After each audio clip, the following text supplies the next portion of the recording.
네, 여러분은 지금 나우제주TV 증권경제방송 돈의 맛과 함께하고 계십니다. 이번 시간은요, 오늘장 특징주와 관련된 이슈를 짚어보는 시간이죠. 그리고 변영인 대표님의 특징주 솔루션까지 준비해봤습니다. 여러분의 텐션 올라올라 올라올라. 오늘도 김은수 아나운서님과 함께합니다. 아나운서님 안녕하세요. 네, 안녕하세요. 오늘 커플룩이에요, 그렇죠? 색깔만. 너무 보기 좋은데요? 예, 지금 가수입니다. 대표님 이 같아요? 3인조 혼성 가수인가요? 가수 네. 아이돌이에요, 우리 대표님. 이왕 하는 거. 죄송합니다. 제가 아이돌 비실 쪽이 아니라서 트롯 송구스럽습니다. 가수 어때요? 트롯 가수. 저 트롯보다 좀 발라드 한번 잘 해주시죠. 어울리시는데. 발라드요? 네. 좋습니다. 네. 외모는 이렇지만 발라드를 사랑합니다, 제가. 발라드도 어울리실 것 같아요. 네. 감성적인 남자. 네, 좋습니다. 저희 아까 대표님이랑도 얘기를 잠깐 나눴는데 좋아하는 음식 얘기를 나눴거든요. 네. 아나운서님은 혹시 가장 좋아하는 음식이 뭘까요? 저는 면 요리를 좋아하는 것 같아요. 면 요리. 밀가루 음식. 네. 오. 네. 어떤 얘기를 나누셨죠? 대표님 면 요리 좋아하시나요? 뭐 어떤 브랜드? 저는 뭐 음식 다 못 좋아하시잖아요. 네? 저는 음식을 싫다고 했습니다. 안 못 좋아한다고 먹는다. 하셨어요. 왜요? 없어서 못 먹는다. 없어서 못 너무 먹는다. 다 빨리 못 먹어. 먹는다. 저는 이 분위기 어떻게 저는 안 올라올라? 먹습니다. 어떻게 없어서 안 올라올라? 먹습니다. 올라올라? 우리끼리 네. 올라올라? 올라올라? 네. 빨리 넘어가죠. 스튜디오가 너무 덥기 때문에 제가 조금 시원하게 좀. 네, 덥긴 시원하게 네. 굉장히 엘사를 겨울왕국을 썰렁했습니다. 만들어 주셨는데 네. 제가 이 이야기를 물어본 이유가 네. 저희 동생이 유독 이상한 포인트가 있어요. 무슨 포인트요? 좋아하는 음식을 고를 때 네. 기업을 골라요. 대기업을 안 먹고 네. 뭐 소형 기업, 중소기업, 작은 기업들의 음식을 먹어서 내가 이 기업 살려보겠다라는 좀 독특한 맛을 보지 마인드가 않고 기업을 먼저 봐요? 네, 굉장히 독특하죠. 그래서 내가 이 기업, 대기업 기업이 만들겠다. 이런 마인드가 있더라고요. 그래요. 뭐 그럴 수도 있죠. 식재료를 이야기하는 건가요? 아니면 그냥 음식점. 어떤 식품, 대기업의 식품이 아니라 좀 작은 기업의 식품을 유독 사려고 하더라고요. 오, 진짜요? 아주 좋은 마인드를 좀 가지고 계십니다. 좋은 마인드인가요? 그렇죠. 그러니까요. 그래서 오늘도 주식 잘하시겠네요. 주식. 그러니까 이런 스타트업에 관련된 기업에 관심이 좀 많은 것 같더라고요. 그렇구나. 제가 이 이야기를 꺼낸 이유는 네. 아무래도 김은수 아나운서님께서 오늘 가져오신 이슈와 조금 관련이 되어 있어서 제가 짚어봤는데요. 네네. 오늘 바로 에이프로젠 그룹주 이야기를 해볼까 합니다. 네. 이 에이프로젠 그룹주 오늘 전반적으로 강한 흐름을 보였죠? 네, 그렇습니다. 이제 바이오 신약 개발업체인 에이프로젠 그룹주가 오늘 한국 거래소 상장 추진을 본격화하면서 장 초반부터 급등세를 보였습니다. 특히 에이프로젠 HNG는 장중한 때 상한가를 기록하기도 했었는데요. 또한 에이프로젠 제약과 함께 재무 건전성에서도 별 4개를 받기도 했습니다. 에이프로젠 HNG와 에이프로젠 KRC가 급등세를 기록했고요. 또 에이프로젠 제약이 큰 상승세를 보여줬습니다. 그런데요, 급등세를 기록했던 이 에이프로젠 그룹주가 장 마감 15분 전에 차익 실현으로 좀 하락하는 모습을 보여줬습니다. 오늘 유가 증권 시장에서 에이프로젠 HG가 전일 대비 14.06% 오른 860원의 종가 형성했고요. 에이프로젠 KRC는 전일 대비 3.68% 상승한 2,115원, 에이프로젠 제약은 전일 대비 4.27% 상승한 1,220원의 종가를 형성했습니다. 네. 이렇게 강세를 보였던 건 이 네. 에이프로젠이 한국거래소 상장 추진을 본격화하면서죠? 네, 그렇습니다. 이제 에이프로젠이 전일 한국거래소 상장 공동 대표 주관사로 신한금융투자와 KB증권을 선정하고 이 본격적으로 이제 상장 절차에 돌입했는데요. 네. 신한금융투자는 이 에이프로젠의 기업 가치를 약 5조 원으로 좀 평가를 했습니다. 네. 그래서 업계에서는 좀 에이프로젠이 이르면 오는 9월에 한국거래소 상장을 위한 이런 본격 돌입을 하지 않을까라는 전망을 하고 있습니다. 네.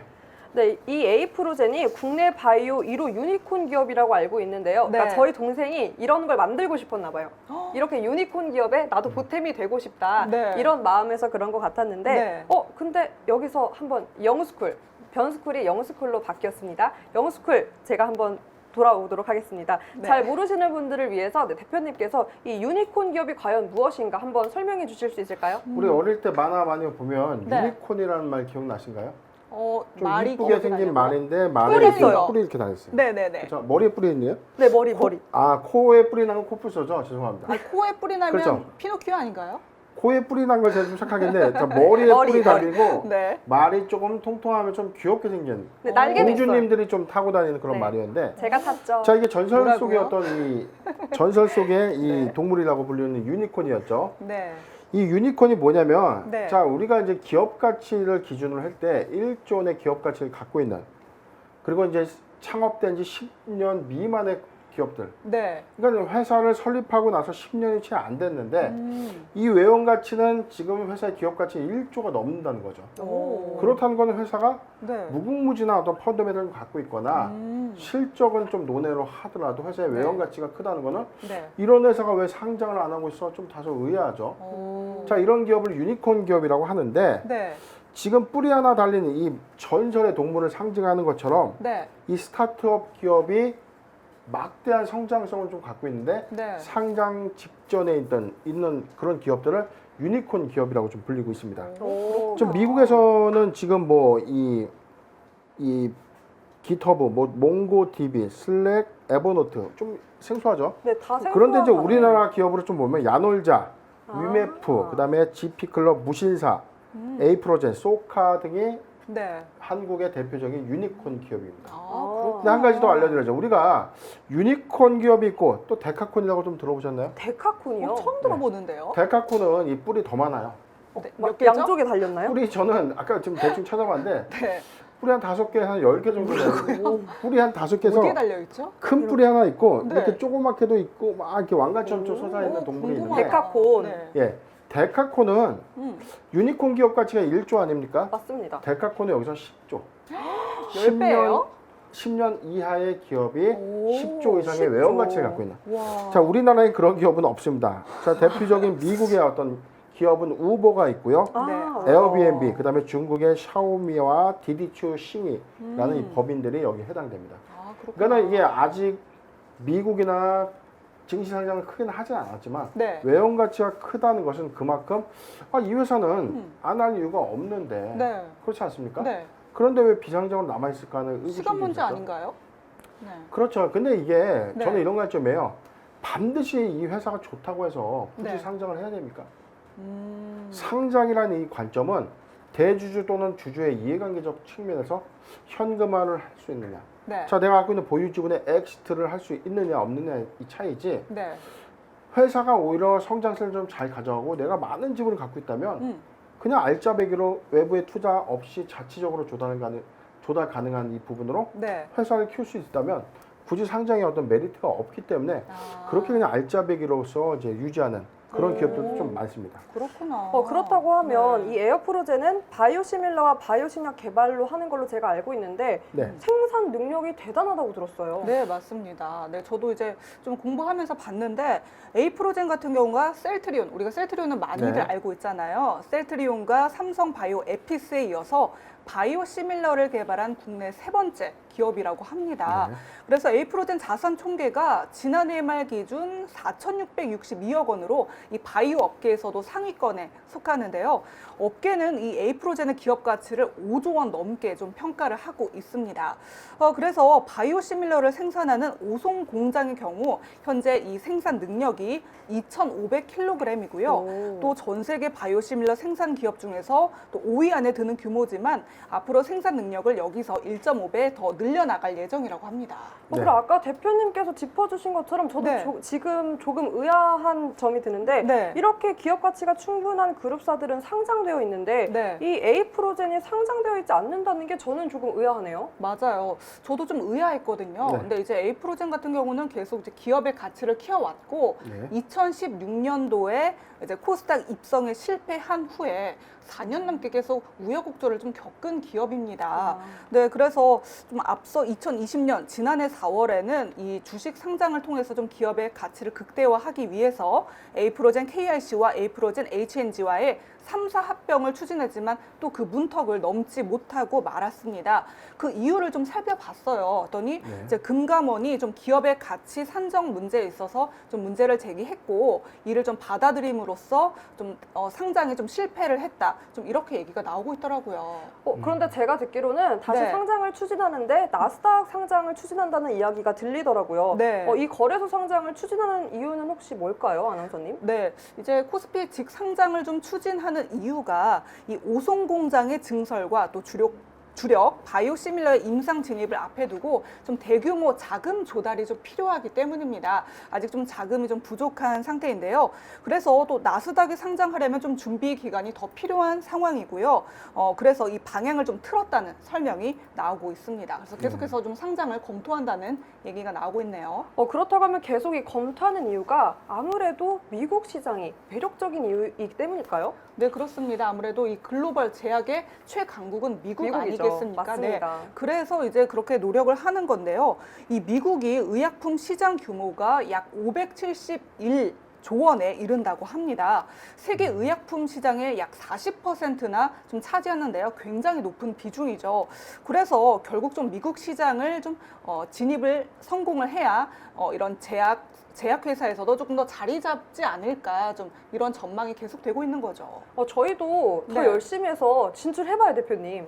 저 어디로요? 영수쿨 저 된다고 봅니다. 일단은 뭐 영수쿨? 나스닥 지금 얘기하셨는데 네. 나스닥 시장에서 이 바이오 회사들의 나스닥 진출 러시는 좀 많이 시도가 있었어요. 네. 그런데 이게 좀 시간상의 어떤 판단 요건데 네. 이게 조금만 애석하지만 우리나라보다는 외국에서의 어떤 이 상장 요건이 좀 더 좋습니다. 네. 우리나라는 유독 이 바이오 이 사업에 대해서 조금 좀 날카롭게 조금 네. 이 지적하거나 날카로운 시선으로 좀 이게 체크하는 그런 요인들이 좀 많은데 제재들이 많은 편인가요, 대표님? 왜냐하면 지금 최근에 뭐 신라젠 케이스도 그랬고 뭐 코론 티슈 이슈도 있었고 이게 뭐 과연 좀 고밸류의 어떤 이 논란도 좀 있지 않습니까? 이게 지금 개발 중인 약은 맞지만 네. 약으로서 나오지 않는다면 이게 다 없어지는 거 아니냐 유산이죠. 이런 어떤 관점을 좀 보는데 미국 같은 경우는 어떤 이 사업의 어떤 여건들이 막대한 투자를 통해서 얘가 될 수 있으면 끝까지 가보는 거야 뭐 그런 주의가 있죠. 네. 그렇기 때문에 펀딩의 어떤 관점에서도 막대한 뭐 연구 개발비, 임상비 등을 고려했을 때 네. 국내보다는 외국 진출 러시가 좀 더 유리한데 우리나라에서 지금 이 에이프로젠이 이 수많은 좀 시도를 했던 건 사실입니다. 네. 직상장도 좀 추진을 했었고 이게 안 되다 보니까 이 우회상장을 통해서 사업 부분을 좀 붙여가지고 네. 코스닥 회사와 합병을 통해서 약간 우회상장한 역할도 좀 있었고 네. 네. 그렇게 해서 좀 입성을 좀 했는데 정작 이 시미노 회사는 조금 이 케이스를 좀 잘 만들고 싶었던 거예요. 그래서 나스닥을 끊임없이 좀 신출 시도했지만 네. 아까 말씀하신 것처럼 시간적인 이제 여유가 좀 없는 겁니다. 자 투자는 좀 더 빠르게 좀 진행이 돼야 되는데 이게 만약 이 골든타임을 좀 놓치게 된다면 네. 사업의 어떤 모멘텀에 훼손도 좀 초래할 수 있기 때문에 그렇죠. 그래서 빠르게 국내에서 어떤 상장 러시를 좀 추진하는데 저는 이번에 좀 가능성이 좀 높다고 봐요. 그래요? 지금 우리가 대표 주관사가 지금 KB증권과 신한금융투자 두 군데로 네. 좀 선정이 됐는데 네. 네. 일단 뭐 8월 14일까지 우리가 반기 검토 보고서 내지 않습니까? 맞습니다. 네. 이 기업의 검토 보고서라는 건요 감사 사유는 아니에요. 1월부터 6월까지 어떤 이 회사의 재무 상태에 대해서 네. 이건 뭐 지금 진행상 큰 이슈 없네. 이 정도의 검토로 끝나는 건데 상장을 위해서 네. 반기 검토 보고서가 아니라 감사 보고서 제출을 위해서 지정감사 받겠다. 그럼 우리가 금융감독원에서 지정해주는 감사인한테 우리 재무실사 받아가지고 네. 문제가 있는가 없는가를 빨리 검증받아서 8월 14일 날 그냥 감사 보고서 내겠다 이거예요. 내고 나서 여기서 적정 의견이면 네. 9월에 상장 진출하는데 한 달 정도 우리가 소요되는 거 계산을 한다면 네. 1개월 안에 지금 뭐 공모가 상당 예측부터 해가지고 네. 좀 갈 길은 좀 태산이 아닌가라는 생각도 좀 듭니다. 그렇다고 하면 이 에이프로젠의 경우 합병 무산도 그렇고 대표님이 말씀하신 대로 실적도 조금 좋지 않은 걸로 알고 있는데 네. 투자 매력 포인트 대표님 그럼 어떻게 보시나요? 지금 에이프로젠 오늘 좀 잠깐 볼게요. 지금 네. 오늘 하루 주가인 분봉 차트 좀 보더라도 네. 지금 시가 대비해서 지금 뭐 종가 기준에 좀 많이 좀 하락했죠. 네. 지금 이런 흐름이 있거든요. 에이프로젠 제약입니다. 그 다음에 에이프로젠 KRC 역시 오늘 시가 대비 지금 주가는 지금 종가 기준으로 좀 하락했다는 거죠. 좀 빠졌죠. 네. 마찬가지로 HNG도 낙폭을 좀 만회했지만 그래도 흐름상에서는 3사는 이 관계사 모두가 이 시가 대비 이 종가가 좀 많이 급락했어요. 이게 뭐냐면 네. 기대감을 갖고는 있지만 아직까지 이게 모멘텀화가 될 수는 없다. 그런데 오늘 거래량을 좀 주목해 봤을 때는 에이프로젠의 어떤 코스피 상장 이슈가 부각될 때마다 시세를 좀 줄 수 있다는 관점에서 우리가 접근해봐도 괜찮다. 네. 라는 생각이 좀 듭니다. 네, 접근해봐도 괜찮다는 매력 포인트까지 짚어주셨는데요. 더 자세한 사항 궁금하시다면 아래 하단에 있는 노란 톡 그리고 위에 상단에 있는 전화로 연결해 주시면 더욱더 자세하게 분석해 드리겠습니다. 오늘 두 분 말씀 감사합니다. 네, 네, 감사합니다. 네, 저희 여기까지 이야기를 나눠봤고요. 비록 저희가 1시간을 달려오지만 이 1시간을 위해서 저희를 비롯해서 모든 제작진들이 열심히 공부하고 또 힘을 쏟고 있습니다. 그러니까 더욱더 많이 사랑해 주시고요. 혼자 사랑하지 마시고 가족, 친구들 모두 불러서 같이 사랑해 주세요. 돈의 맛 여기까지 마치고요. 여기까지 끝이 아니죠. 바로 돌아옵니다. 상한가를 꿈꾸는 남자, 상한가를 외치는 남자, 민경철 전문가의 상승률, 하락률, 상위 분석 종목 전해드리면서 저희는 인사드리겠습니다. 돈의 맛 끝까지 시청해 주세요.